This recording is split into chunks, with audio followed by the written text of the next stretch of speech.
हिंदू धर्म में रमा एकादशी का बहुत महत्व है। इस एकादशी को लक्ष्मी जी के नाम पर रमा एकादशी कहा जाता है। इस एकादशी पर महालक्ष्मी के रमा स्वरूप के साथ साथ भगवान विष्णु के पूर्ण अवतार केशव स्वरूप के पूजन का विधान है।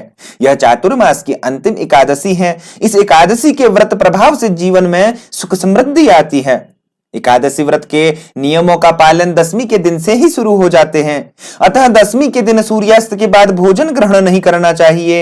एकादशी पर होने वाले धार्मिक कर्म कुछ इस प्रकार हैं। रमा एकादशी के दिन प्रातः काल स्नान के बाद व्रत का संकल्प लेना चाहिए और भगवान विष्णु की पूजा करनी चाहिए। पूजन के बाद भगवान विष्णु को धूप, तुलसी के पत्तों, दीप, नैवेद्य, फूल और फल आदि अर्पित करने चाहिए। रात्रि में भगवान विष्णु का भजन कीर्तन या जागरण करना चाहिए। एकादशी के अगले दिन द्वादशी पर पूजन के बाद जरूरतमंद व्यक्ति या ब्राह्मण को भोजन और दान दक्षिणा देकर अंत में भोजन करके व्रत खोलना चाहिए। पद्म पुराण में उल्लेखित वर्णन के अनुसार रमा एकादशी पर कामधेनु और चिंतामणि के समान फल देता है। इस व्रत को करने से मनुष्य के सभी पापों का नाश होता है और उसे पुण्य फल की प्राप्ति होती है। इस व्रत के प्रभाव से धन धान्य की कमी दूर होती है। रमा एकादशी की कथा कुछ इस प्रकार है।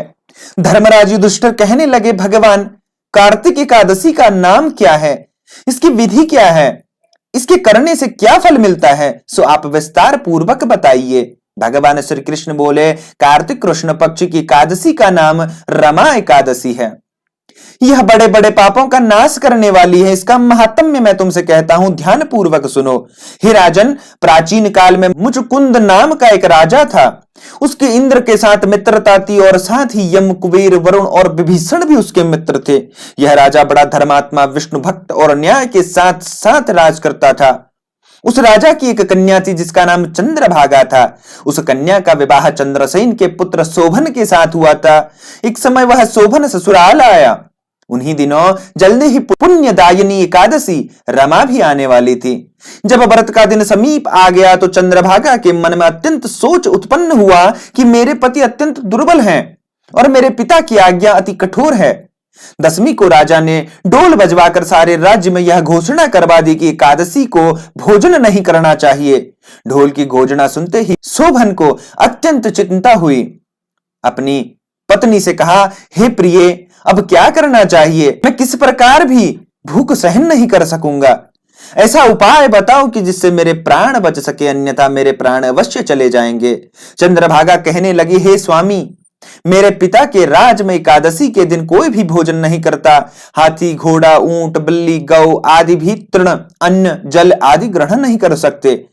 फिर मनुष्य का तो कहना ही क्या है। यदि आप भोजन करना चाहते हैं तो दूसरे स्थान पर चले जाइए, क्योंकि यदि आप यहीं रहना चाहते हैं तो आपको अवश्य व्रत करना पड़ेगा।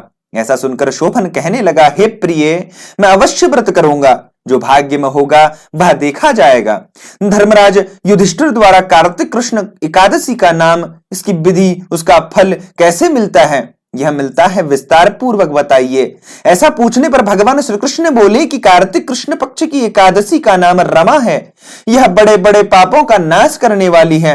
इस प्रकार से विचार कर शोभन ने व्रत रख लिया और वह भूख व प्यास से अत्यंत पीड़ित होने लगा। जब सूर्य नारायण अस्त हो गए और रात्रि को जागरण का समय आया, जो वैष्णवों को अत्यंत हर्ष देने वाला था, परंतु शोभन के लिए अत्यंत दुखदायी हुआ।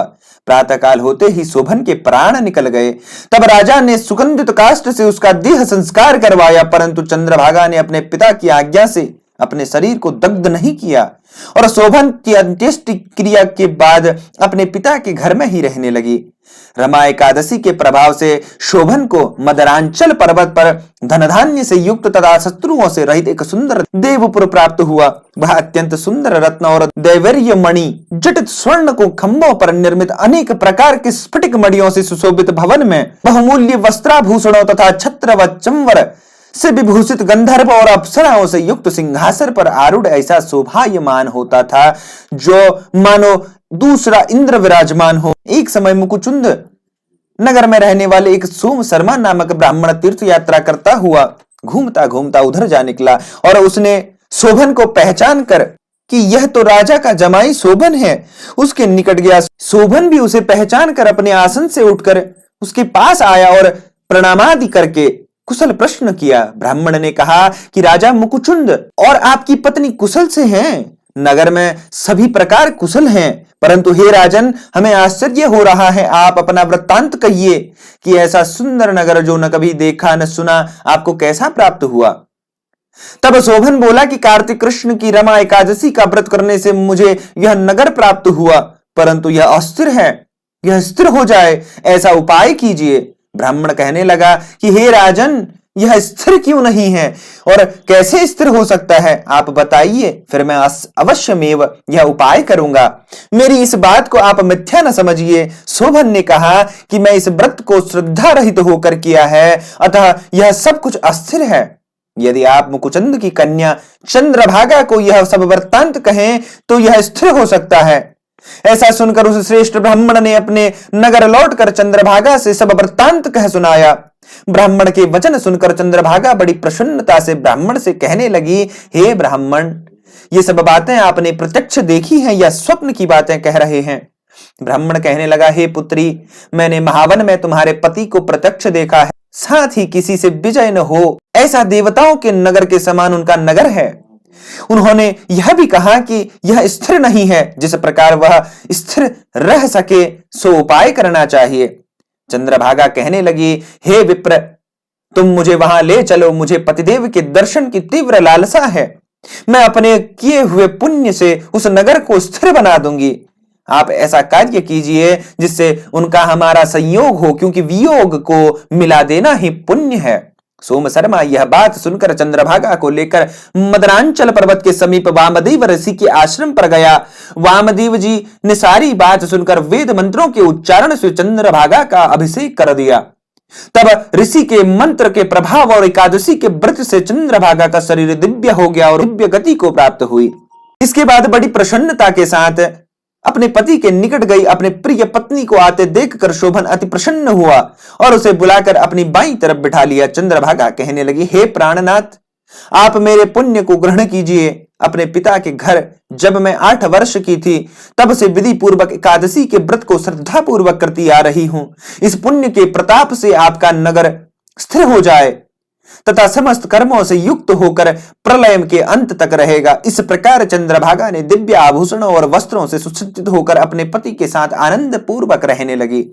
हे राजन, मैंने रमा एकादशी का महात्म्य कहा। जो मनुष्य इस व्रत को करते हैं उनके ब्रह्म इत्यादि समस्त पाप नष्ट हो जाते हैं।